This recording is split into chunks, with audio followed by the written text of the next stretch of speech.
Good morning friends. આની આગળના વિડીયોમાં આપણે એસપી ભાગ 1 પૂરો કર્યો. તમે જાણતા નહીં હોય તો કહી દો કે ખાલી એસપી નામ નથી, એસપી અને સીસી, જેમાં આપણે પહેલો ટોપિક હતો સીસી, કોમર્શિયલ કરસ્પોન્ડન્સ. કોમર્શિયલ કરસ્પોન્ડન્સ, વાણિજ્ય પત્ર વ્યવહાર. વાણિજ્ય પત્ર વ્યવહાર એ ટોપિક આપણે પૂરો કર્યો. હવે મેઇન વસ્તુ આવે છે કંપની સેક્રેટરી.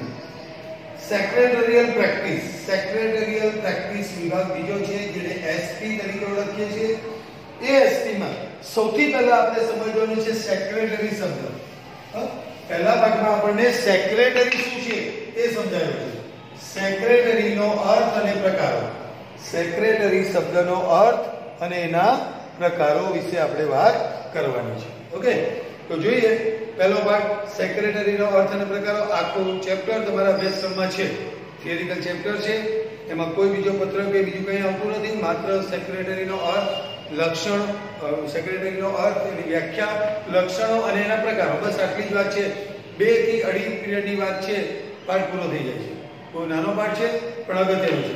સેક્રેટરીયલ પ્રેક્ટિસ આખા વિષયનું નામ છે એસપી, અને એસપી ની શરૂઆત આપણે અહીંયાથી કરીએ છીએ. સમજો, સમગ્ર વિશ્વમાં માનવી સૌથી બુદ્ધિશાળી પ્રાણી છે.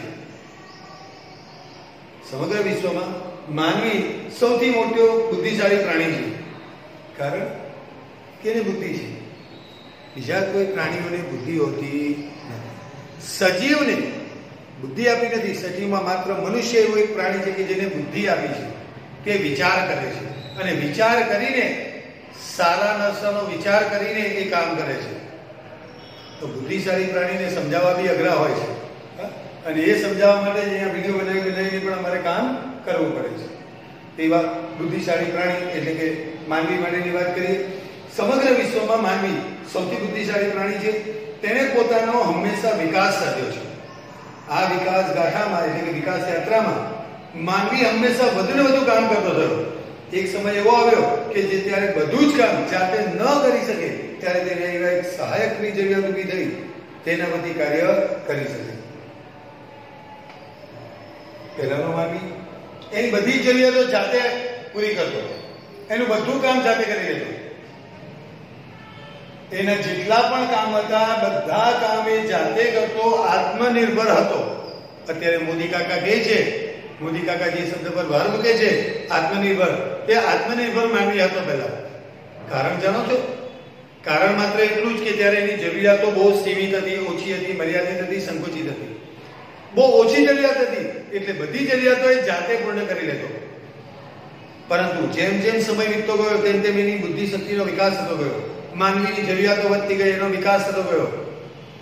હવે એટલી બધી માનવીએ વિકાસ કર્યો છે, અને માનવીની જરૂરિયાતો એટલી બધી આજે વધી છે કે જેને કારણે હવે માનવી ધારે તો પણ પોતાની બધી જરૂરિયાતો જાતે પૂર્ણ કરી શકતો નથી.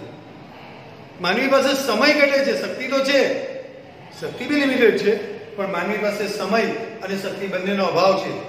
એ અભાવ દૂર કરવા માટે માનવી એવા વ્યક્તિની જરૂરિયાત ઊભી થઈ જે પોતાના વતી બીજો વ્યક્તિ પોતાના વતી બધું કામ કરે. નહીં સમજ પડી? તો અહીંયા આપણે સ્કૂલની વાત કરીએ. હવે લાડુમોર સર છે, દુર્લભ સર, દાદા તો શું બધા ધોરણે બધા વિષય નહીં ભણાવી શકતે? શક્ય નથી. એણે પોતાનું કામ કરવા માટે માણસો રાખ્યા છે. મોદી કાકા બી આખા દેશનું સંચાલન જાતે કરી નથી શકવાના, પણ મોદી કાકાની જે મીટિંગો છે કે મોદી કાકાનું જે કામ છે એ કામને સંભાળવા માટે એને પર્સનલ આસિસ્ટન્ટની જરૂર પડે, સેક્રેટરીની જરૂર પડે. તો માનવી પોતાની જરૂરિયાત પૂરી કરવા માટે, પોતાનો સમય બચાવવા માટે, પોતે મહત્વના કામો પર ધ્યાન આપી શકે તે માટે એના સામાન્ય પ્રકારના કાર્યો એના સેક્રેટરી પર છોડે, જે એના આખા દિવસના કામનું આયોજન કરી આપે છે. કેટલા વાગે ક્યાં જવાનું છે, કોને મળવાનું છે, કેવી રીતે મળવાનું છે, કેટલા સમય સુધી મળવાનું છે, ત્યાંથી પાછા નીકળીને બીજે ક્યાં જવાનું છે, આખા દિવસના કામનું સંચાલન કરનાર વ્યક્તિ એટલે સેક્રેટરી. ઓકે, તો સમજીએ સેક્રેટરીનો અર્થ. તેના વધી કાર્ય કરી શકે એવી સહાયકની જરૂરિયાત ઊભી થઈ. માનવીની વિકાસ ગાથાની સાથે જ વાણિજ્યની શરૂઆત થઈ. શરૂઆતમાં આ વિકાસ મંદ હતો, પરંતુ ઔદ્યોગિક ક્રાંતિ આમાં ઝડપી વધારો કર્યો. વાણિજ્ય એટલે સેવાઓ, બેંક, વીમો, વખાર, સંદેશાવ્યવહાર, વાહન વ્યવહાર, આરોગ્ય, આ બધી સેવાઓ શરૂઆતમાં લિમિટેડ હતી, પરંતુ જેમ જેમ ધંધાનો વિકાસ થતો ગયો તેમ તેમ આ સેવાઓ પણ વૈશ્વિક બની ગઈ છે. વિવિધ પ્રકારની શોધખોળોને કારણે આધુનિક વાણિજ્યનો પાયો રખાયો. આધુનિક વાણિજ્યની શરૂઆત વૈયક્તિક માલિકીથી થઈ હતી. ધંધાની શરૂઆત થઈ અને ધંધા 5 પ્રકારના આવે છે એવું આપણે 11માં બીએમાં માલિકીના સ્વરૂપો એ પાઠમાં શીખી ગયા. તો માલિકીના સ્વરૂપોની વાત કરીએ તો ધંધાકીય સાહસના સ્વરૂપોમાં પહેલું સ્વરૂપ આવે વૈયક્તિક માલિકી, બીજું આવશે ભાગીદારી પેઢી, ત્રીજું આવશે હિન્દુ અવિભક્ત કુટુંબની પેઢી, ચોથું આવશે સહકારી મંડળી અને પાંચમું આવશે કંપની. તો ધંધો આ 5 સ્વરૂપમાં શરૂ થયો. શરૂઆત તેની થઈ હતી વૈયક્તિક માલિકીની, એક કાકી વેપારી પેઢીથી. આધુનિક વાણિજ્યની શરૂઆત વૈયક્તિક માલિકીથી થઈ, ત્યારબાદ ભાગીદારી પેઢી, કંપની, સહકારી મંડળી, સંયુક્ત સાહસો અસ્તિત્વમાં આવ્યા. વાણિજ્ય વ્યવસ્થાના સ્વરૂપમાં એકની મર્યાદા બીજા સ્વરૂપના ઉદ્ભવનું કારણ બની. આ સ્વરૂપની કેટલીક મર્યાદાઓ હતી, મર્યાદાઓ દૂર કરવા ભાગીદારી આવી. ભાગીદારીની મર્યાદા હિન્દુ અવિભક્ત કુટુંબે પૂરી કરી. એની મર્યાદાઓ દૂર કરવા સહકારી મંડળી અને કંપની સ્વરૂપનો વિકાસ થયો. આમ એક વિભાગની મર્યાદાઓ દૂર કરવા બીજા વિભાગની શરૂઆત થઈ, બીજા વિભાગનો ઉદ્ભવ થયો એમ આપણે ચોક્કસપણે કહી શકીએ. તો જોઈએ અહીંયા વાણિજ્ય વ્યવસ્થાના સ્વરૂપમાં એકની મર્યાદા બીજા સ્વરૂપના ઉદ્ભવનું કારણ બની. સમયાંતરે યુદ્ધોને કારણે રાજકીય ક્ષેત્રમાં ફેરફારો થયો. જુદી જુદી વિચારધારાઓ અસ્તિત્વમાં આવી. અવનવી શોધોને કારણે માહિતીનું આદાન પ્રદાન ખૂબ જ ઝડપી બન્યું. પહેલાના સમયમાં એક ગામમાંથી બીજા ગામમાં માહિતી મોકલવી હોય તો સવારની સાંજ થઈ જતી, કારણ કે દૂત મોકલવા પડતા. દૂત ઘોડા પર બીજા ગામમાં જશે, ત્યાંના મહારાજને મળશે, ત્યાં સંદેશો આવશે ને એ સંદેશો પાછો આપણને અહીંયા આવીને સંભળાવશે. સવારની સાંજ થઈ જતી. એની જગ્યાએ આજે માહિતી સંચાર એટલું ઝડપી બન્યું છે કે દુનિયાના કોઈ પણ ખૂણે માહિતી મોકલવી એટલે એક ક્લિકમાં માહિતી પહોંચી જાય છે સંદેશાવ્યવહારના સાધનો દ્વારા. માત્ર સંદેશાઓ નહીં, હવે રૂબરૂ પણ દુનિયાના કોઈ બી ખંડમાં વિડીયો કોલથી વાત કરી શકાય છે, મેસેજથી માહિતી પહોંચાડી શકાય છે. ખૂબ ઝડપી બન્યું છે. પરિણામે વાણિજ્યના સ્વરૂપમાં દિન પ્રતિદિન ફેરફારો થતા રહ્યા છે. જે વિરાટકાય બહુરાષ્ટ્રીય કંપની સુધી વિસ્તરી, જેને પોતાનું આગવું સ્થાન પ્રસ્થાપિત કર્યું છે. આ કોર્પોરેટ સંસ્થાઓ પ્રત્યક્ષ કે પરોક્ષ રીતે માનવ જીવન સાથે સંકળાયેલ છે. ધીમે ધીમે આ સ્વરૂપનો વિકાસ થયો. કંપની સ્વરૂપ આવી. કંપની સ્વરૂપની પણ કેટલીક મર્યાદાઓ દૂર કરવા માટે હવે બહુરાષ્ટ્રીય કંપનીઓ આવી. જે રાક્ષસી કદની કંપનીઓ કહેવાય છે. મલ્ટીનેશનલ કંપની એમએનસી તરીકે ઓળખાય. મલ્ટીનેશનલ કંપની તરીકે ઓળખાય છે. આ કોર્પોરેટ સંસ્થાઓ પ્રત્યક્ષ કે પરોક્ષ રીતે માનવ જીવન સાથે સંકળાયેલી રહી છે. તમે ટૂથપેસ્ટ વાપરતા હો, ચિપ્સ ખાતા હો, કોઈ પણ કંપનીનો મોબાઈલ વાપરતા હોય તો તે કંપનીની જ કોઈ પ્રોડક્ટ હશે. આપણે દિવસભરમાં જેટલી પણ કંઈ વસ્તુઓ વાપરીએ છીએ એ ક્યાંક ને ક્યાંક કોઈક ને કોઈ કંપની દ્વારા બનાવેલી હોય છે. તો અલ્ટિમેટલી આ કંપનીઓ કામ શું કરે છે? વસ્તુઓ બનાવે છે. કોના માટે? માનવી માટે. તો આ બધી કંપનીનો આધાર અલ્ટિમેટલી માનવી સાથે સંકળાયેલો છે. માનવી માટે જ આ કંપનીઓ કામ કરે છે. તો કે કામ પોતાના માટે કરે છે, પણ જરૂરિયાત માનવીની પૂર્ણ કરતી હોય છે. આવી કંપનીઓમાં મૂડી રોકનાર ખરો માલિક તો શેર હોલ્ડર જ હોય છે. આ કંપનીનું સંચાલન કરનાર તો બીજા હોય છે, બોર્ડ ઓફ ડિરેક્ટર્સ હોય છે. પણ કંપનીનો માલિક શેર હોલ્ડર હોય છે, જેણે કંપનીના શેરમાં રોકાણ કર્યું હોય. જેઓ દેશના દૂર દૂરના વિસ્તારમાં પથરાયેલા હોય છે, તેની કંપનીનું સંચાલન શેર હોલ્ડર કરી ન શકે. એક કંપની છે જેણે પોતાની મૂડી ભેગી કરવા માટે ભારતમાં શેર બહાર પાડ્યા. હવે ભારતમાં શેર બહાર પાડ્યા તો કોઈ જમ્મુ કાશ્મીરમાં બી ખરીદશે, સાઉથ ઇન્ડિયામાં બી ખરીદશે, પશ્ચિમ બંગાળમાં બી ખરીદશે અને ગુજરાતમાં બી ખરીદશે. હવે ચારે ચાર દિશામાં પથરાયેલા શેર હોલ્ડરો, કોઈ કે 1 શેર, કોઈ કે 5 શેર, કોઈ કે 50 શેર, કોઈ કે 1000 શેર ખરીદ્યા છે. શું આ બધા જુદા જુદા વિસ્તારના લોકો રોજે રોજ કંપનીમાં આવીને કંપનીનું કામ કરી શકવાના છે? નેવર પોસિબલ, શક્ય જ નથી. તો આવા સમયે આ શેર હોલ્ડરો વતી બોર્ડ ઓફ ડિરેક્ટર્સ કંપનીનું સંચાલન કરે છે. આવી કંપનીઓમાં મૂડી રોકનાર ખરા માલિક તો શેર હોલ્ડરો છે, જેઓ દેશના દૂર દૂરના વિસ્તારમાં પથરાયેલા હોય છે. તેથી કંપનીનું સંચાલન શેર હોલ્ડરો ન કરી શકે. કંપનીનું સંચાલન સંચાલક મંડળ કરે, બોર્ડ ઓફ ડિરેક્ટર્સ કરે. પરંતુ રોજબરોજનું સંચાલન કરવા માટે કંપનીની સેક્રેટરીની નિમણૂક કરવામાં આવે છે. કંપની શરૂ થઈ તો કંપનીના માલિકો કોણ છે? કંપનીના શેર ખરીદનાર શેર હોલ્ડરો. હવે શેર હોલ્ડરો જુદા જુદા વિસ્તારમાં પથરાયેલા હશે, એ લોકો રોજ કંપનીમાં આવી શકવાના છે ને, તો કંપની એમના વતી એક સંચાલક મંડળની નિમણૂક કરે છે. સંચાલક મંડળ, જેને આપણે આપણી ભાષામાં BOD તરીકે ઓળખીએ છીએ, બોર્ડ ઓફ ડિરેક્ટર્સ. આ બોર્ડ ઓફ ડિરેક્ટર્સ કંપનીનું કામ સંભાળે છે, સંચાલન કરે છે. પણ કંપનીના રોજબરોજના કાર્ય કરવા માટે તો માણસની જરૂર પડશે, જેને કહેવાય સેક્રેટરી. કંપનીનું રોજબરોજનું સંચાલન કરો તો બોર્ડ ઓફ ડિરેક્ટર્સ બી કરી શકવાના નથી. એવા સંજોગોમાં બોર્ડ ઓફ ડિરેક્ટર્સ પોતાના હાથ નીચે કામ સંચાલન કરવા માટે સેક્રેટરીની નિમણૂક કરે છે. કંપની કરારો કરે છે, દસ્તાવેજોનું ઘડતર કરે છે, મહત્વના નિર્ણયો લે છે, પરંતુ કંપની જીવંત વ્યક્તિ નથી. કંપની એ કૃત્રિમ વ્યક્તિ છે, કાયદા દ્વારા સર્જાયેલ વ્યક્તિ છે. કંપની ઇઝ ક્રિએશન ઓફ લો. કૃત્રિમ વ્યક્તિ છે. તો કંપની કામ બધા કરે છે. એક માણસ તરીકે આપણે જેટલા કાયદેસરના કામ કરી શકીએ એટલા બધા જ કામ કંપની પોતે કરે છે, પોતાના નામથી કરે છે.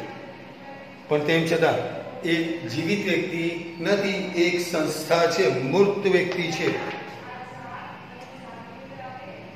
કંપની કરારો કરે છે, દસ્તાવેજોનું ઘડતર કરે છે, મહત્વના નિર્ણયો લે છે, પરંતુ કંપની જીવિત વ્યક્તિ નથી.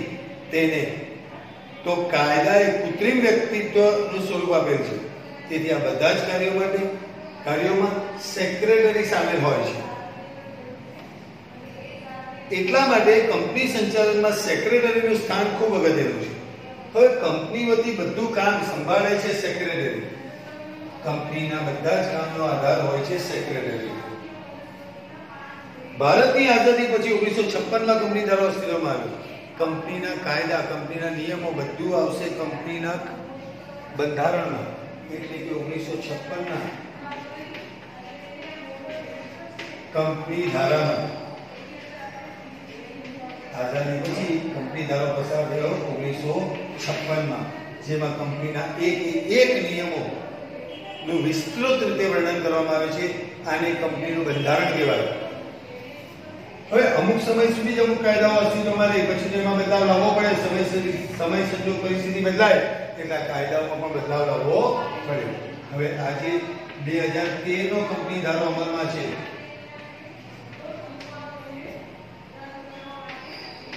1956 નો કંપની ધારો 2013 સુધી ચાલ્યો, પણ સમય સંજોગ પરિસ્થિતિની અનુલક્ષીને એ કંપની ધારામાં પણ ફેરફાર કરવાની જરૂરિયાત ઊભી થઈ અને 1956ના કંપની ધારાને સુધારીને હવે નવો કંપની ધારો આવ્યો છે 2013. ખાસ યાદ રાખજો, આજે બધી કંપનીઓને કયો કાયદો લાગુ પડે છે? 2013 નો કાયદો. 1956માં કંપની ધારો અસ્તિત્વમાં આવ્યો અને તેમાં ઉત્તરોત્તર સુધારા વધારા કરવામાં આવ્યા. 2013માં નવો કંપની ધારો અસ્તિત્વમાં આવ્યો. આ પુસ્તકમાં કંપની ધારામાં થયેલ તારીખ 29/5/2015 સુધીના ફેરફારોનો સમાવેશ કરેલો છે. 2015 પછી જે કંપની ધારામાં ફેરફાર થયા તે આ ચોપડીમાં આપ્યા નથી, પણ આ ચોપડીમાં જે આપેલા કાયદા છે એ કાયદા 29/5/2015 સુધી જે કાયદાઓ ફેરફાર થયા તે 2013 ના કાયદામાં સમાવી લીધા છે. હવે વાત આવે છે સેક્રેટરીનો અર્થ અને વ્યાખ્યા. ઓકે, અહીંયા બેઝિકલી જો વાત કરવા જઈએ તો સેક્રેટરીની જ વાત કરી છે અને એ તમારા માટે સમજવું બી જરૂરી બને છે. સેક્રેટરીનો અર્થ અને પ્રકાર. માનવ જીવનની શરૂઆત થઈ ત્યારે માનવીની જરૂરિયાતો ખૂબ જ સીમિત, મર્યાદિત, સંકુચિત, ઓછી હતી. એને ખોરાક જોઈએ તો ખેતી કરી લેતો, શિકાર કરી લેતો, કપડાં પહેરવા હોય તો ઝાડ પારના પાંદડા તોડીને કપડાં બનાવી લેતો, હથિયારોની જરૂર પડે તો પથ્થરો ઘસીને હથિયાર બનાવતો, સુવાની જરૂર પડે તો ગુફામાં જઈને સૂઈ જતો, પાણી પી લેતો. આનાથી વિશેષ એની કોઈ જરૂરિયાતો હતી નહીં પહેલાના સમયની આદિમાનવની જરૂરિયાતો બહુ સીમિત હતી, મર્યાદિત હતી, સંકુચિત હતી, એટલે એને કોઈની જરૂર પડતી નહીં હતી. પણ જેમ જેમ માનવીનો વિકાસ થતો ગયો તેમ તેમ એની બુદ્ધિ શક્તિનો વિકાસ થતો ગયો, તેમ તેમ એની જરૂરિયાતોનો વિકાસ થતો ગયો. આ જરૂરિયાતોનો વિકાસ થતા એને પોતાના કાર્ય કરવા માટે એક સહાયક વ્યક્તિની જરૂરિયાત ઊભી થઈ. જે સહાયક વ્યક્તિને આપણે પર્સનલ સેક્રેટરી, પીએ, પર્સનલ આસિસ્ટન્ટ, પીએ, સેક્રેટરી ના નામથી ઓળખીએ છીએ. એ વ્યક્તિની વાત કરી. હવે ત્યાર પછી ધંધાની શરૂઆત થઈ. ધંધાની શરૂઆત વૈયક્તિક માલિકીથી થઈ ત્યારે ધંધો ખૂબ નાનો હતો. માલિક એકલો જાતે બધા વ્યવહારો કરી લેતો. સમય જતા ભાગીદારી પેઢી અસ્તિત્વમાં આવી, હિન્દુ એવં કુટુંબ આવ્યું, સહકારી મંડી આવી, કંપની આવી. આ બધા સ્વરૂપોની પોતપોતાની મર્યાદાઓ છે. મર્યાદાઓ દૂર કરવા બીજા સ્વરૂપો અસ્તિત્વમાં આવતા ગયા. છેલ્લે કંપની સ્વરૂપ અસ્તિત્વમાં આવી. કંપનીએ પણ પોતાનો વિકાસ કરીને આજે બહુરાષ્ટ્રીય કંપનીનું સ્વરૂપ ધારણ કર્યું છે, જે રાક્ષસી ગતિની કંપનીઓ કહેવાય છે. મલ્ટીનેશનલ કંપની, દુનિયાના બધા દેશોમાં એની શાખા હોય, દુનિયાના બધા જ દેશમાં એની શાખા હોય, બધા દેશમાં એની પ્રોડક્ટ વેચાતી હોય. હવે આ બહુરાષ્ટ્રીય કંપની છે તો કંપની સ્થાપના થઈ. કંપની સ્થાપના વખતે કંપનીના માલિકોએ કંપનીના શેર ખરીદીને શેર હોલ્ડરોનું સ્થાન પ્રાપ્ત કર્યું. તો શેર હોલ્ડરો તો બધા રાજ્યના, દેશના બધા રાજ્યમાં હશે. એ લોકો ક્યારેય કંપનીમાં સંચાલન કરવા આવી શકવાના નથી. એ શેર હોલ્ડરોએ પોતાના વતી કંપનીનું સંચાલન કરવા માટે સંચાલક મંડળ, બોર્ડ ઓફ ડિરેક્ટર્સની નિમણૂક કરી. BOD, સંચાલક મંડળ, બોર્ડ ઓફ ડિરેક્ટર્સની નિમણૂક કરી, જે કંપનીનું સંચાલન સંભાળે છે. હવે એ સંચાલન પણ એને બધું સંચાલન જાતે ન કરી શકતા, એને માણસોની જરૂરિયાત ઊભી થઈ. તો એણે પોતાના વતી સેક્રેટરી રાખ્યો. આ સેક્રેટરી કંપનીનું બધું સંચાલન કરે છે. અત્યાર સુધી કંપનીમાં ધારો હતો 1956. કંપનીનું બંધારણ હતું 1956નું. 1956માં જે કંપની ધારો પસાર થયેલો એમાં કંપનીની ઈચ અને દરેકે દરેક નિયમો, નીતિઓ નો સમાવેશ આ કંપની ધારામાં કરવામાં આવેલો. કંપનીએ એ મુજબ જ એનું સંચાલન ને કામગીરી કરવી પડતી. એમાં દર્શાવ્યા સિવાયનું કોઈ કામ કંપની કરી શકતી નહીં. કરે તો એ અલ્ટ્રા વાયરસ કહેવાય, વધારાનું કામ કહેવાય, એ કાયદેસર ગુનો કહેવાય. હવે 1956 થી આઝાદી મળ્યા બાદ 1956 થી આ ધારો અમલમાં હતો. 2013 સુધી આ ધારો ચાલ્યો. 4A, 40A ને 12A, 12, 16 ને 40, 56 વર્ષ. તો આપણે ગણી લઈએ. 4 એટલે 60 થઈ ગયા, 60 માં બીજા 40 ઉમેરી એટલે 2000 થઈ ગયા, અને ત્યાર પછી બીજા 12 વર્ષનો એટલે 4 ને 12, 16 ને 40, 56 નો કંપની ધારો 56 વર્ષ સુધી ચાલ્યો. 1956 નો કંપની ધારો 1956 વર્ષ સુધી ચાલ્યો. તો 56 વર્ષ પછી તો માનવી બી પૂરો થઈ જાય તો કાયદાઓ તો બદલવા જ પડે. એવા કાયદાઓ બદલીને નવો ધારો અમલમાં આવ્યો 2013 નો. આજે દરેક કંપનીમાં 2013 નો કંપની ધારો અમલમાં છે. આપણી ચોપડીમાં 29/5/2015 સુધીના સુધારા વધારા સાથે આ કંપની ધારો અમલમાં મૂકેલો છે. ત્યાં સુધીના ફેરફારો તમને અહીંયા ચોપડીમાં દર્શાવેલા છે. તો આ થઈ વાત કંપની ધારાની અને કંપની સેક્રેટરીની. ઓકે, હવે આપણે આના પછીના વિડીયોમાં કંપની સેક્રેટરી વિશે વાત કરીશું. સેક્રેટરીના પ્રકારો, બહુ બધા પ્રકારો કંપનીના સેક્રેટરીના છે. જો કે કંપની સેક્રેટરીના ઓછા પ્રકાર છે, પણ સેક્રેટરી શબ્દના ઘણા બધા પ્રકાર છે. કારણ કે જુદા જુદા ક્ષેત્રમાં, બધા ક્ષેત્રોમાં જુદા જુદા સેક્રેટરીઓ આવશે. તો એ સેક્રેટરીના પ્રકાર વિશે આપણે હવે પછીના ટોપિકમાં જોઈશું. ઓકે, અહીંયા આપણે વાત પૂરી કરીએ છીએ સેક્રેટરીની. સેક્રેટરીનો અર્થ જો એના પ્રકારો આપણે હવે પછીના ટોપિકમાં જોઈશું. Okay, all the best.